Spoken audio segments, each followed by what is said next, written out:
channel Ngulik Horor.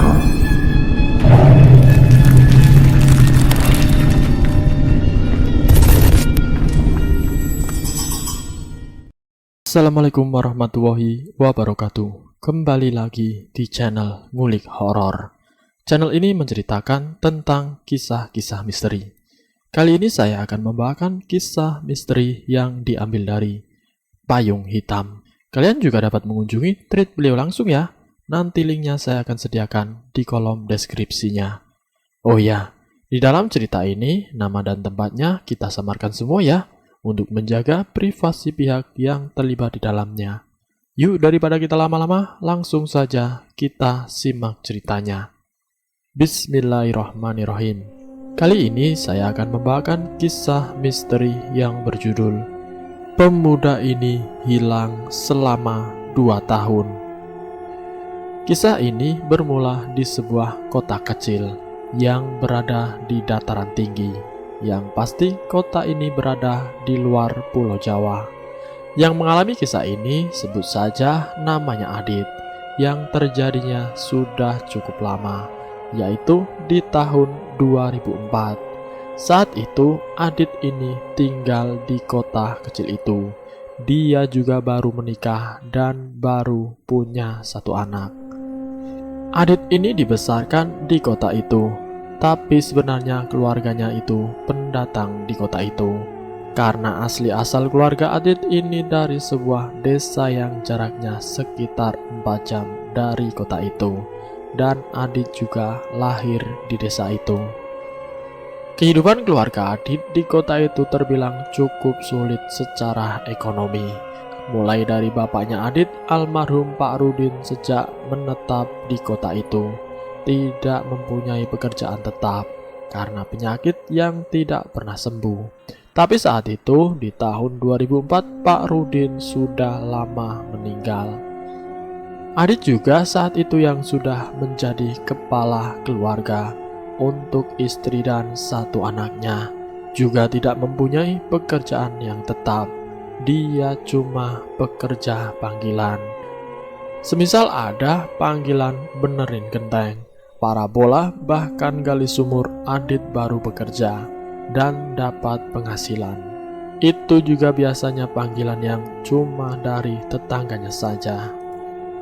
Jadi jika tidak ada panggilan, Adit tidak bekerja. Jadi status Adit ini saat itu bisa dikatakan pengangguran. Sebenarnya aset harta semacam lahan kebun dan tanah orang tuanya punya banyak aset itu, tapi berada di desa asalnya. Adit selalu bingung kenapa orang tuanya lebih memilih meninggalkan desa dengan banyak aset milik keluarga mereka dan lebih memilih tinggal di kota yang sulit mendapatkan pekerjaan. Adit sudah beberapa kali meminta izin dengan ibunya kalau dia mau pindah ke desa asal keluarganya. Yang di pikiran Adit, daripada tinggal di kota dengan pekerjaan dan penghasilan yang tidak menentu, lebih baik tinggal di desa itu untuk bertani. Karena di sana banyak lahan kebun almarhum Pak Rudin yang bisa dimanfaatkan. Tapi ibunya selalu melarang Adit, bahkan sangat melarang Adit untuk menginjakan kaki di desa itu. Oh ya, saat itu Adit ini belum pernah sekalipun ke desa itu di masa dewasanya. Adit bingung dan selalu bertanya, tapi ibunya selalu menjawab kalau keluarganya ada masalah dengan warga desa di sana. Ibunya takut jika Adit ke sana, warga desa punya niatan jahat dengan dia, entah itu diguna-guna atau disantet. Adit pun selalu menanyakan apa penyebab warga desa memusuhi keluarganya, tapi ibunya selalu menutupi soal itu dan hanya menganggap seolah-olah kalau Adit ini masih anak-anak yang belum pantas tahu soal itu. Karena sudah resah dengan kehidupan yang tidak menentu, akhirnya tanpa persetujuan ibunya, Adit membawa istri dan 1 anaknya ke desa itu. Yang niat awalnya Adit ini mau mencari tahu di mana letak lahan kebun Pak Rudin. Dan Adit berencana mau menetap di desa itu dengan menjadi petani di lahan kebun milik keluarganya. Akhirnya Adit sampai di desa itu, yang mana desanya memang benar-benar desa terpencil yang berada di kawasan dataran tinggi pegunungan. Desanya juga masih sangat sepi karena hanya ada sekitar 30 rumah yang semua masyarakatnya berprofesi sebagai petani kebun. Di desa itu juga belum ada sekolahan dan belum meratanya akses jalan yang bisa diakses kendaraan. Kenapa bisa begitu? Karena menurut narasumber yang sedikit menceritakan sejarah desanya, desa itu dulunya hanya perkebunan, bukan suatu desa. Jadi karena petani pemilik kebun di wilayah itu harus memakan waktu seharian untuk menuju ke kebunnya, karena pada mulanya memang sama sekali tidak ada akses kendaraan. Jadi karena itulah banyak petani lebih memilih tinggal sementara di rumah kebun. Secara perlahan semakin banyak petani yang membangun rumah kebun, yang lambat laun akhirnya banyak dari mereka lebih memilih untuk tinggal menetap di sana, dan jadilah sebuah desa. Begitulah kira-kira sejarah desa yang diceritakan narasumber. Soal Adit, akhirnya Adit pertama kalinya sampai di desa itu. Semua masyarakat desa di sana ramah dan murah senyum jika melihat muka asing di desanya. Karena itu akhirnya Adit pun mudah untuk memulai interaksi yang niatnya mau nanya-nanya soal lahan kebun milik Pak Rudin dan mencari kenalan Pak Rudin di desa itu. Yang di pikiran Adit, siapa tahu masyarakat bisa mengasih tahu informasi. Tapi saat masyarakat tahu kalau Adit ini anak Pak Rudin, mereka yang tadinya ramah dan murah senyum tiba-tiba menjadi takut dan menghindar dari Adit. Bukan cuma satu, tapi beberapa masyarakat desa semua begitu. Di sini Adit mulai berpikir soal yang diceritakan ibunya, kalau keluarganya ada masalah dengan warga. Sepertinya benar-benar ada masalah yang serius. Tapi Adit belum mencoba nyari tahu karena tujuan utamanya bukan menyelesaikan masalah keluarganya. Akhirnya Adit ketemu dengan salah satu warga desa yang bernama Pak Hajir, yang mengaku sebagai teman baik Pak Rudin dulu. Akhirnya Adit dan istrinya dibawa ke rumah Pak Hajir. Bahkan Pak Hajir mempersilahkan Adit untuk tinggal sementara di rumahnya. Pak Hajir juga ternyata tahu di mana letak lahan kebun milik Pak Rudin, yang niatnya besoknya Adit mau dibawa ke beberapa lahan kebun milik bapaknya. Besoknya Pak Hajir dan Adit mereka berdua pergi ke lahan Pak Rudin, yang jaraknya 1 jam berjalan kaki dari desa itu.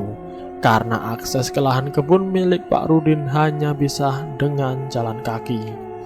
Saat mereka sampai di lahan kebun milik Pak Rudin, ternyata lahannya itu sudah banyak rumput dan tanaman liar yang tinggi-tinggi. Karena memang lahan itu sudah tidak terurus selama berpuluh-puluh tahun sejak ditinggalkan keluarga Adit. Tapi ada satu hal yang membuat Adit ini terheran, karena dia melihat kresek warna merah yang seolah dijadikan bendera penanda yang berada di perbatasan lahan milik Pak Rudin.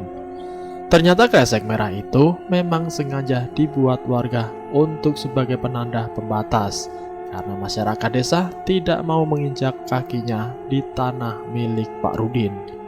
Kesannya masyarakat desa seolah seperti begitu takut dengan keluarganya. Yang akhirnya Adit ini bertanya kepada Pak Hajir, kenapa masyarakat desa begitu anti dan takut dengan keluarganya. Awalnya Pak Hajir tidak mau menjawab, cuma diam dan mengalihkan ke pembahasan yang lain. Setelah itu mereka pun lanjut lagi melihat lahan lainnya yang masih ada di sekitaran situ. Sambil berjalan melihat-lihat, Pak Hajir menjelaskan kalau Pak Rudin dulunya orang terkaya di desa itu. punya banyak lahan kebun yang semuanya itu luas-luas. Bahkan Pak Rudin sampai membangun musola di desa itu yang dia hibahkan untuk masyarakat desa. Tapi saat itu keadaan musolanya sudah terbengkalai selama berpuluh-puluh tahun. Karena masyarakat desa itu tidak ada yang mau beribadah di musola itu. Adit pun semakin penasaran kenapa sebegitu bencinya masyarakat desa dengan keluarganya. Adit pun menanyakan yang kedua kalinya dengan Pak Hajir. Tapi Pak Hajir hanya menjawab kalau itu hanya masa lalu. Mungkin nanti masyarakat desa juga mulai terbiasa. Mereka pun sama-sama diam dan melanjutkan jalannya untuk melihat-lihat lahan lainnya milik Pak Rudin. Setelah mereka melihat-lihat semua lahan kebun milik Pak Rudin, ternyata semua lahannya diberi penanda dengan warga desa.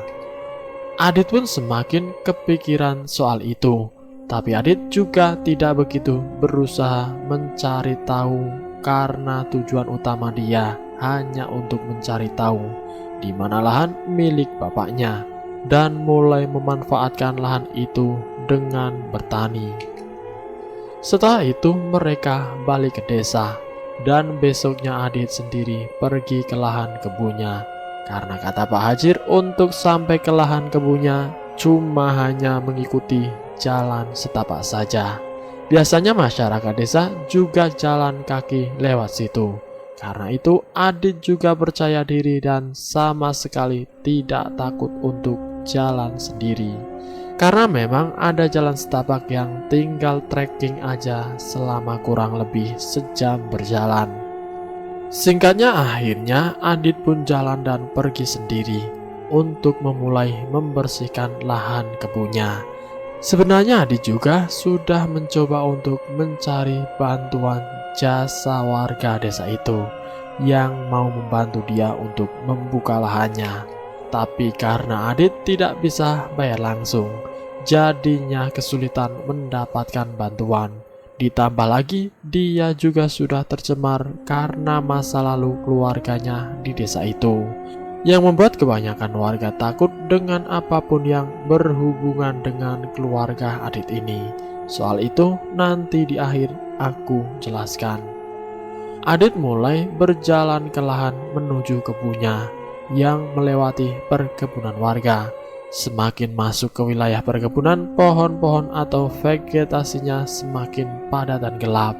Setelah sejam berjalan, Adit mulai merasa aneh dengan situasinya. Karena semakin lama dia berjalan, suasananya semakin aneh. Karena dia merasa suasananya beda dengan yang kemarin dia lewati dengan Pak Hajir. Padahal Adit jalan yang hanya mengikuti satu-satunya jalan setapak. Di sini Adit sudah merasa tersesat karena dia ada di situasi yang sama sekali dia tidak kenal. Karena takut tersesat lebih lama lagi dan makan waktu lebih banyak lagi, akhirnya Adit ini berputar balik, berjalan ke arah desa. Setelah jalan balik, Adit benar-benar merasa aneh. Karena dia bertemu dengan batang pohon tumbang yang menutupi jalan setapaknya. Pohonnya bukan pohon baru tumbang, yang kelihatannya pohon itu sudah lama tumbang dan menutupi jalannya. Pohonnya juga tidak terlalu besar, pokoknya masih bisa dilangkahi, masih bisa dilewati. Masalahnya saat sebelum dia lewat situ, sama sekali dia tidak bertemu pohon tumbang yang menutupi jalan. Padahal jalan itu yang tadi dia lewati. Karena Adit ini putar balik, yang artinya melewati jalan yang beberapa menit yang lalu dia lewati. Tapi situasinya sudah berbeda lagi, termasuk dengan pohon itu. Adit sudah merasa heran, tapi tidak terlalu takut. Karena dia masih ada di jalan setapak yang biasa dilalui warga, juga kalau mau ke kebunnya, yang artinya itu masih di tempat yang diakses manusia. Lalu Adit pun terus berjalan mengikuti jalan setapaknya, berharap bertemu warga. Tapi setelah Adit terus mengikuti jalannya, Adit dikagetkan lagi karena mendengar suara air terjun. Dia terus berjalan, ternyata jalan setapak itu memang mengarah ke arah air terjun. Yang membuat Adit heran, ini sama seperti pohon yang tadi, karena sebelumnya dia sama sekali tidak melihat ada air terjun. Bahkan kemarin pun saat dia jalan dengan Pak Hajir, Adit ini sama sekali tidak ketemu dan melihat ada air terjun. Adit berpikir dia semakin jauh tersesatnya. Tapi saat Adit melihat air terjunnya, dia benar-benar takjub karena air terjunnya benar-benar memang indah sekali. Yang dia sendiri tidak menyangka, di balik desa ini ternyata ada air terjun seindah itu. Karena waktu sudah menjelang siang, Adit akhirnya berhenti sejenak di air terjun itu, sekaligus berhenti makan siang, sambil menikmati keindahan alam yang persis di hadapan dia.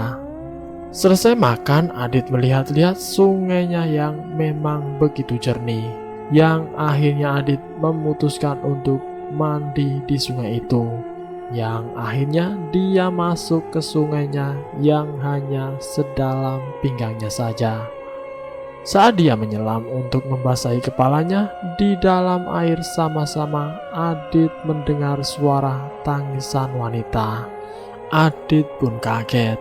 Langsung saja Adit mengeluarkan kepalanya dari air, dan suara itu hilang sejenak, yang seolah suara itu berasal dari dalam air. Adit sempat merasa mungkin itu cuma perasaannya saja. Akhirnya dia mencoba lagi memasukkan kepalanya ke air. Adit langsung bangun dan keluar dari sungai itu.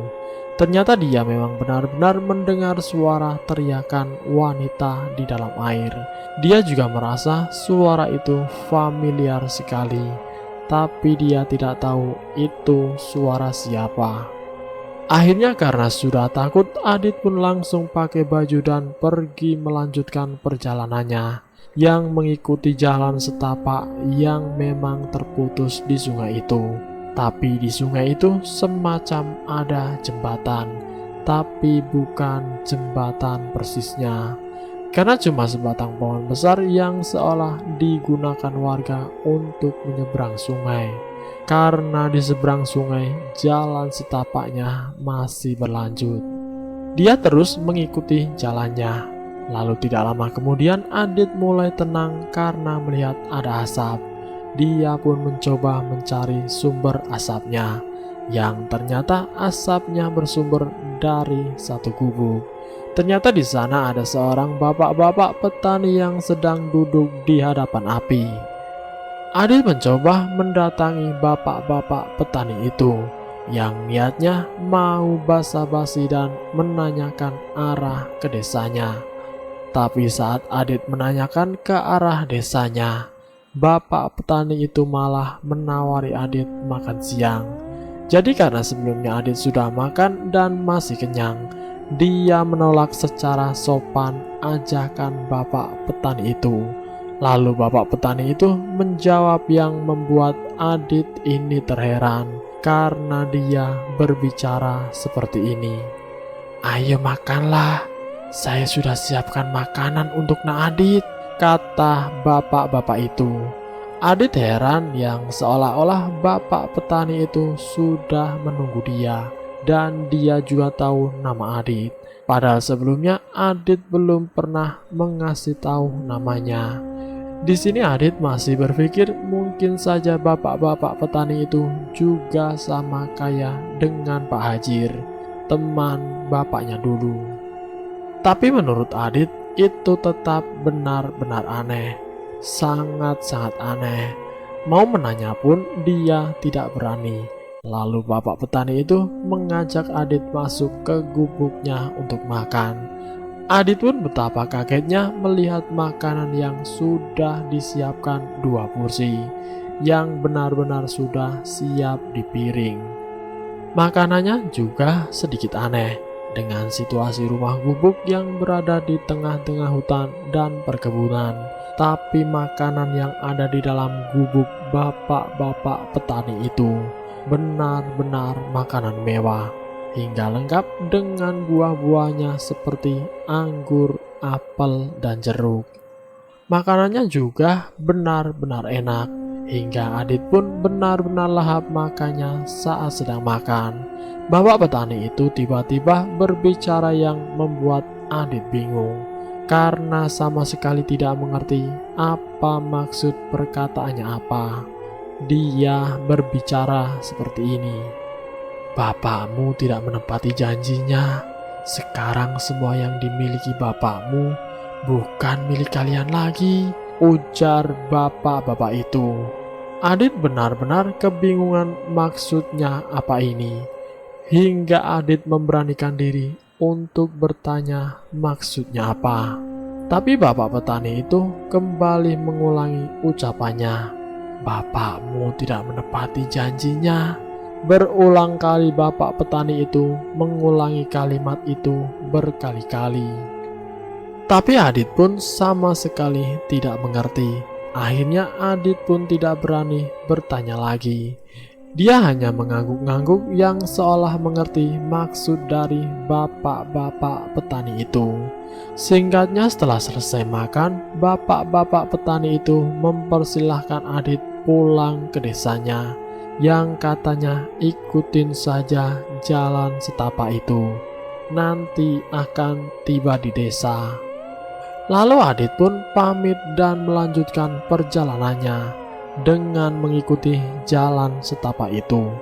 Baru beberapa menit Adit berjalan, dia langsung ingat situasi jalannya yang persis kayak kemarin dia lewati dengan Pak Hajir.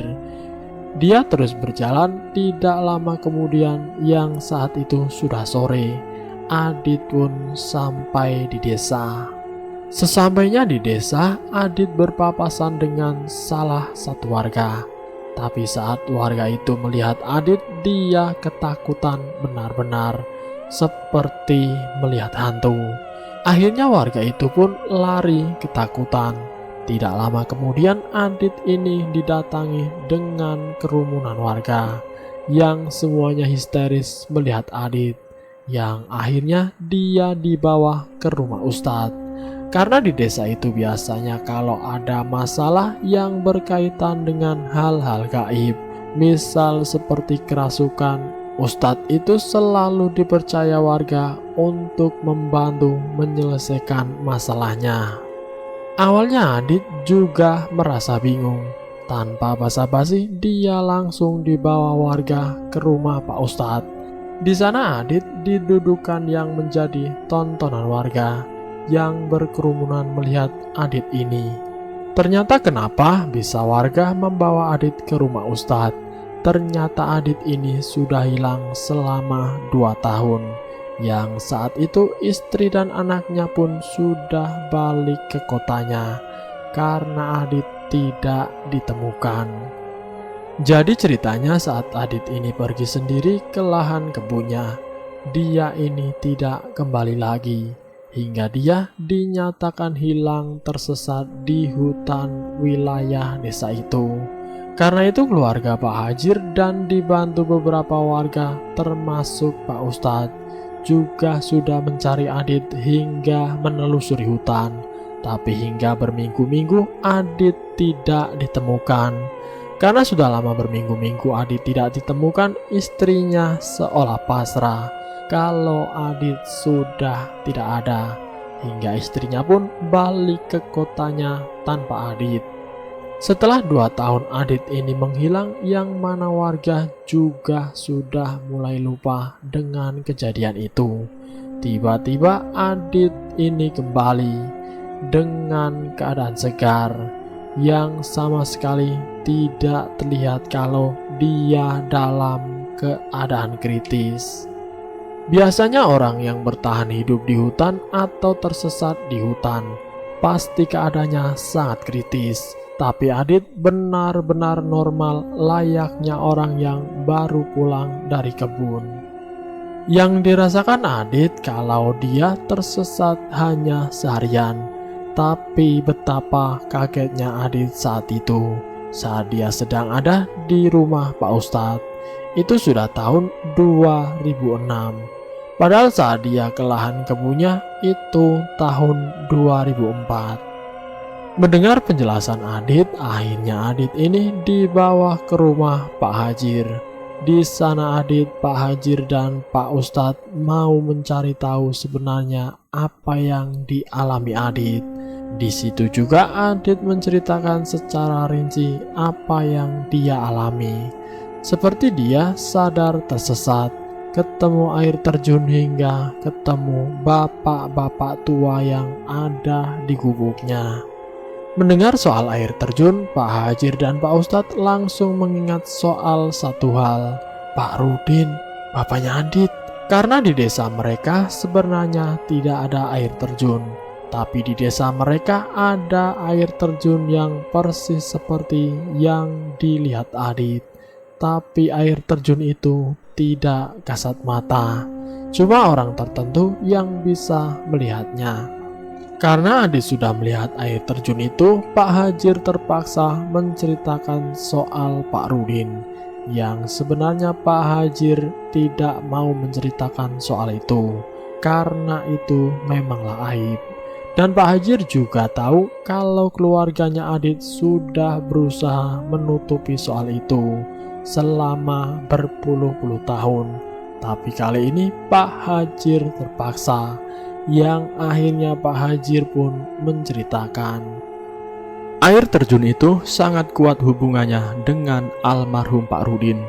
Jadi dulunya jauh sebelum Adit ada dan Pak Rudin masih menjadi warga desa itu, Pak Rudin memang dikenal dengan orang terkaya di desa itu. Pak Rudin juga dikenal sangat baik, dermawan yang sama sekali tidak sombong. Tapi Pak Rudin mendapatkan kekayaannya dengan cara yang salah, karena Pak Rudin melakukan pesugihan yang menumbalkan janin dari istrinya, ibunya Adit sendiri, yang baru berusia lebih dari 6 bulan. Dan ini terjadi di tahun 70-an. Menurut masyarakat juga hal itu sudah beberapa kali dilakukan Pak Rudin, yang akhirnya pesugihan itu terbongkar yang semua masyarakat tahu dan resah karena itu. Soal air terjun, jadi setiap istrinya Pak Rudin keguguran. Beberapa hari sebelumnya istrinya selalu mimpi dan ngidam air terjun, yang awalnya itu seolah penanda akan terjadinya keguguran. Dan sehari sebelum istrinya keguguran, Pak Rudin selalu pergi dan tidak berada di rumah. Tapi ada beberapa masyarakat desa yang bisa melihat ada aura lain yang berbentuk air terjun di wujudnya Pak Rudin. Masyarakat yang bisa melihat air terjun itu memang ada yang berada di hutan. Pak Rudin telah mempersembahkan janin bernyawa dari istrinya ke air terjun itu untuk mendapatkan apa yang dia inginkan. Hingga akhirnya semua masyarakat desa pun tahu, dan keluarga Pak Rudin disudutkan oleh kebanyakan warga. Hingga akhirnya Pak Rudin menghentikan persekutuannya dengan jin itu. Tapi menghentikan persekutuan tidak segampang itu, karena yang awalnya jin yang sebagai sekutunya saat itu berubah yang menjadi musuhnya. Karena setelah itu Pak Rudin mulai diserang penyakit-penyakit aneh, dan itu terjadi saat Adit baru lahir. Karena itu Pak Rudin pindah dan kabur dari desa itu ke sebuah kota kecil di mana Adit ini dibesarkan. Hingga setelah lama menahan sakit yang tidak pernah sembuh, yang saat itu sudah menetap di kota, Pak Rudin meninggal karena penyakit misterius itu. Karena penyakitnya tidak pernah terdeteksi secara medis. Di sini Adit akhirnya mengerti kenapa ibunya selalu merahasiakan soal itu, dan kenapa ibunya selalu melarang keras Adit untuk menginjakan kakinya di desa itu. Dan kenapa keluarganya lebih memilih hidup miskin di kota, sedangkan di desa keluarganya memiliki banyak aset kekayaan. Satu hal lagi soal pertemuan Adit dengan bapak-bapak petani itu, yang mana bapak petani itu berkali-kali mengatakan, "Bapakmu tidak menepati janjinya. Sekarang yang dimiliki bapakmu bukanlah milik kalian lagi." Akhirnya Adit mengerti maksud dari bapak-bapak tua itu, yang diyakini itu bukan manusia, tapi dia sebangsa jin, yang mungkin jin tempat alam Pak Rudin melakukan pesugihan. Dan diyakini juga jin itulah yang membuat Adit ini tersesat, yang ternyata dia telah hilang selama 2 tahun. Benar-benar suatu kejadian yang aneh dan mengerikan apa yang dialami Adit, terutama saat dia mengetahui apa yang sebenarnya terjadi. Dan selesai. Itulah kisah misteri yang berjudul Pemuda Ini Hilang Selama 2 Tahun. Semoga kita semua dapat mengambil hikmah dari kejadian ini. Semoga pula kejadian ini tidak terjadi kepada kita semua. Semoga kita semua selalu dalam lindungan Allah Subhanahu wa Ta'ala. Semoga kejadian ini sebagai pengingat buat kita. Terima kasih sudah mampir di channel kami. Jika kalian tertarik dengan video kami, silahkan tekan tombol like, share, dan komen. Tekan subscribe untuk mengikuti video kami selanjutnya. Wassalamualaikum warahmatullahi wabarakatuh.